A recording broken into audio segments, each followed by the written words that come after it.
वैरागी बने तो जग छूटे, सन्यासी बने तो छूटे तन, महाकाल से प्रेम हो जाए तो छूटे आत्मा के सब बंधन। चिड़िया की शिव भक्ति और चिड़िया वाली बूढ़ी माँ की कहानी मैं आप सभी को सुनाने वाली हूँ। चिड़िया वाली बूढ़ी माता का मंदिर जो कि गुजरात में स्थित है, यह एक सच्ची कहानी है। अगर आप यह कहानी सुन रहे हैं तो पूरा सुनिए। इस कथा को आधा अधूरा छोड़कर जाने की गलती मत करिएगा, क्योंकि इस पवित्र कथा को आधा अधूरा छोड़ने से आपको पाप भी लग सकता है। इसलिए इस कथा को पूरा सुनिए। आप शिव भक्त हैं तो भोलेनाथ का अनादर न करें। विश्व प्रसिद्ध बनारस के विश्वनाथ मंदिर काशी विश्वनाथ का दर्शन कराते हुए हम इस कहानी को शुरू करते हैं। प्रीति करो महादेव से, मत मांगो फलदान, तज कर फल की कामना, करिए भक्ति निष्काम। एक गौरैया पक्षी का जोड़ा एक बड़े से मंदिर में उसके पास स्थित पेड़ पे रहा करती थी, और उस शिव मंदिर में जब भी पूजा पाठ सुबह शाम जब भी आरती होती तब वो दोनों पक्षी, वो दोनों चिड़िया उस मंदिर में आते और भगवान शिव का आराधना करने लगती और घंटों घंटों बैठे महादेव की भक्ति में लीन रहते, इतनी भक्ति करते, निराधार भक्ति करते कि उन्हें अपने तन मन का अगल बगल के होशो हवास का कोई पता नहीं रहता। उन दोनों पक्षियों का रोज का यही नियम था।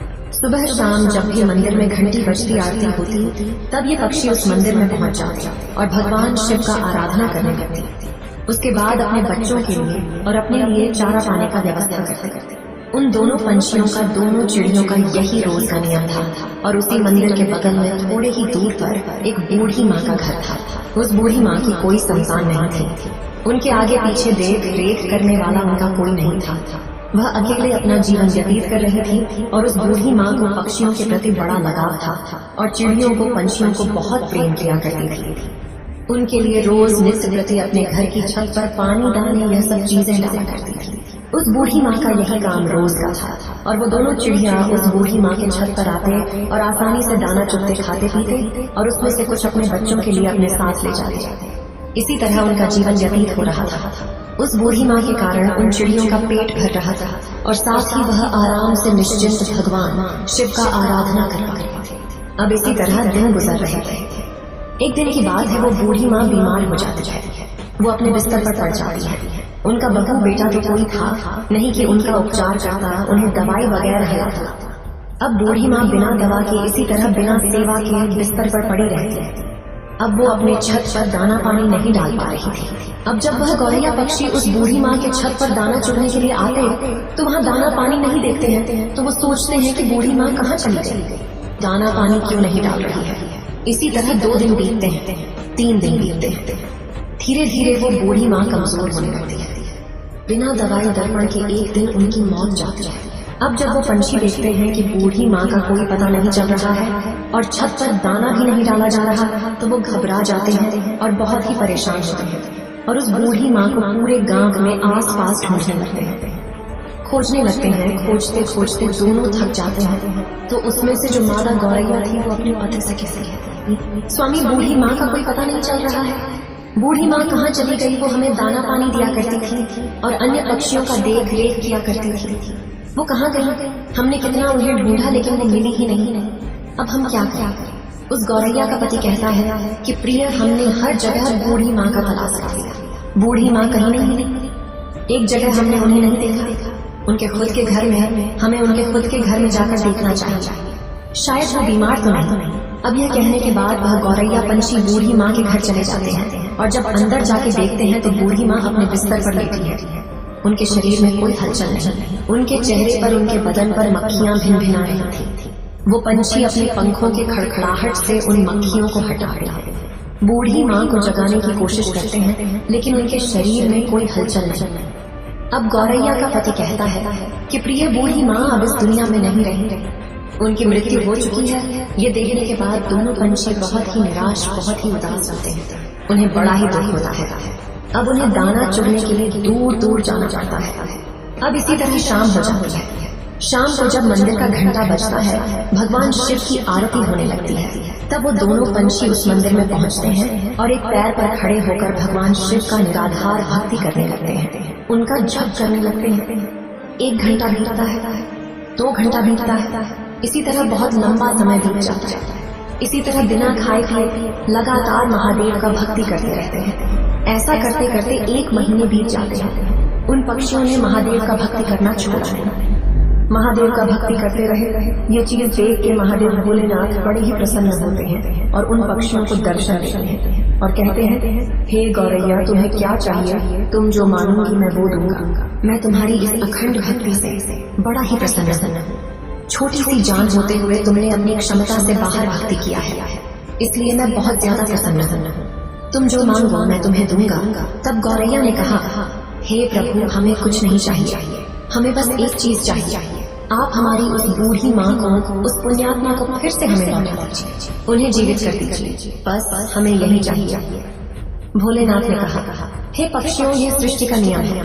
अगर जो मर जाता है वो कैसे जीवित हो सकता है? मैं सृष्टि के चक्र में कैसे बाधा बन सकता हूँ? तुम और कुछ मामलों तक उस चिड़िया ने कहा, नहीं भोलेनाथ, हमें कुछ नहीं चाहिए, हमें बस हमारी बूढ़ी माँ चाहिए और कुछ नहीं, आप हमें वापस कर दीजिए। तब भोलेनाथ ने कहा, पंछियों, अब वह बूढ़ी माँ का शरीर गल चुका है, उसमें से कीड़े निकलने लगे हैं, उनका शरीर क्षत विक्षत हो गया है। मैं उन्हें कैसे जीवित कर सकता हूँ? उनका शरीर ही ठीक से नहीं रहा तो उसमें प्राण कैसे फूंकूं? तब वो दोनों पंछी, दोनों पति पत्नी हट करने लगते हैं और कहते हैं, प्रभु, आपने हमें वचन दिया था कि तुम जो मांगोगे मैं दूंगा, तो प्रभु आप अपने वचन पीछे हट रहे हैं। भोलेनाथ, आप अपने वचन से नहीं सकते हैं। तब महादेव ने कहा, हे पंछियों, तुम्हारे हट और अपने वचन के आगे मैं विवश हूँ। अब इस प्रकार भोलेनाथ ने और इस बूढ़ी माँ के क्षत विक्षत शरीर को सही किया, फिर उसने प्राण दिए। वह बूढ़ी माँ फिर से जीवित हो गई। अब अपने सामने भगवान भोलेनाथ को देखकर वह बूढ़ी माँ भाव हो जाती है, बड़ा ही प्रसन्न होती है। कहती है, हे प्रभु, मेरे जन्म दुख जन्म पाप आपके दर्शन मात्र से कट गए। आपने मुझे दर्शन दिया। हे प्रभु, मैंने ऐसा क्या पुण्य किया था कि आपने मुझे जीवित कर दिया? तब भगवान शिव ने कहा, हे बूढ़ी माँ, तुम्हें मैंने तुम्हारे कारण जीवित किया है।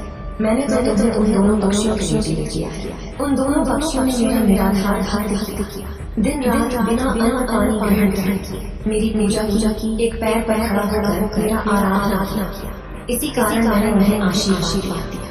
उन्हीं की वजह से तुम आज जीवित हो, इस धरती पर हो। वो पंछी कोई और नहीं, जो तुम्हारे छत पर जो गौरैया पक्षी का जोड़ा रोज तुम्हें चुनने आता है, उसी ने ये भक्ति की है, उसी के कारण तुम आज जीवित हो। अब उस बूढ़ी माँ ने दंडवत प्रणाम किया और फिर भोलेनाथ वहाँ से अंतर ध्यान हो गए।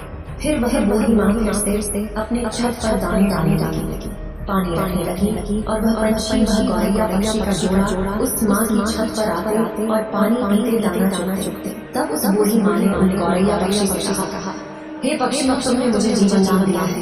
भगवान भोलेनाथ का आराधना किया, अपने लिए नाम मानकर मेरे लिए मांगा। हे पक्षी, मैं ये चाहती हूँ, तुम मेरे घर पर ही वास करो और नित्य मेरी आंखों के सामने रहो।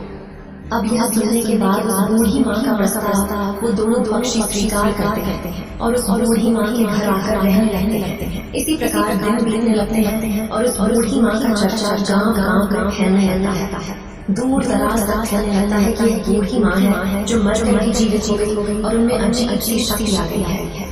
अब इसी तरह बूढ़ी माँ के पास धीरे धीरे करके एक लोग जिनको कोई दुख होता उनके पास आता और अपना कारण बताता। भगवान भोलेनाथ के नाम पर पूजा पाठ करती, तब उन लोगों का दुख दूर हो जाया करता। धीरे धीरे लोग ठीक होने लगे। अब उस बूढ़ी माँ का ख्याति दूर तक फैलने लगा और दूर से लोग उस बूढ़ी माँ के पास अपना इलाज कराने, अपनी तकलीफों को दूर करने के लिए आया करते। अब इसी प्रकार बहुत दिन हो जाता है और वह बूढ़ी माँ जीवित उसी स्थान पर अपने उसी घर पर समाधि लेती है। आज उसी समाधि स्थल पर उस बूढ़ी माँ का एक भव्य मंदिर है। वह मंदिर गुजरात में स्थित है। चिड़िया वाली बूढ़ी माँ के नाम से वह मंदिर जाना जाता है। उस मंदिर पर आपको गौरैया पक्षी का जोड़ा हमेशा देखने को मिलेगा और दोस्तों उस मंदिर की बहुत दूर तक ख्याति है। लोग कहते हैं किसी को भी कोई तकलीफ रहता है, कोई शारीरिक कष्ट रहता है, कोई रोग रहता है तो वहाँ जाकर भक्ति करने पर, पूजा पाठ करने पर वो तकलीफ, वो रोग ठीक हो जाता है। एक गौरैया पक्षी ने उस बूढ़ी माँ को कैसे अपने अखंड से जीवित कर दिया। भोलेनाथ की कृपा से ही वह बूढ़ी माँ जीवित हो गई। वह बूढ़ी माँ लोग कल्याण करने लगी। तो दोस्तों हमें इस कहानी से एक सीख मिलती है कि हमें कभी किसी दूसरे पर निर्भर नहीं रहना चाहिए। जब तक बूढ़ी माँ जीवित थी वो दोनों पक्षी उस माँ पर आश्रित थे। उनके मरने के बाद वो पक्षी फिर मिलाने लगे कि हमें भोजन कहाँ से मिलेगा। अब इसी कारण उन्हें कष्ट आया क्योंकि उन्हें आदत नहीं था दूर दराज से भोजन पहुँचने का। उन्हें रखा रखाया भोजन मिल जाता था। इसलिए कभी भी कठिन परिस्थिति आने पर हमें अपने आप को तैयार रखना चाहिए। हमें किसी अन्य के भरोसे नहीं रहना चाहिए। आज वह व्यक्ति मेरे है, कल नहीं रहेगा तो मैं अपने आप को कैसे संभालूंगा ये सोचना चाहिए कि हम अगर भगवान का सच्चे मन से निराधार भाव करेंगे तो हमें उस भगवान का दर्शन जरूर होगा। तो हमारे जरूर हमारा दुख अवश्य दूर होगा। बस जरूरत है तो मन सच्ची श्रद्धा की सच्ची भक्ति की जो उस गौरैया पक्षी ने किया।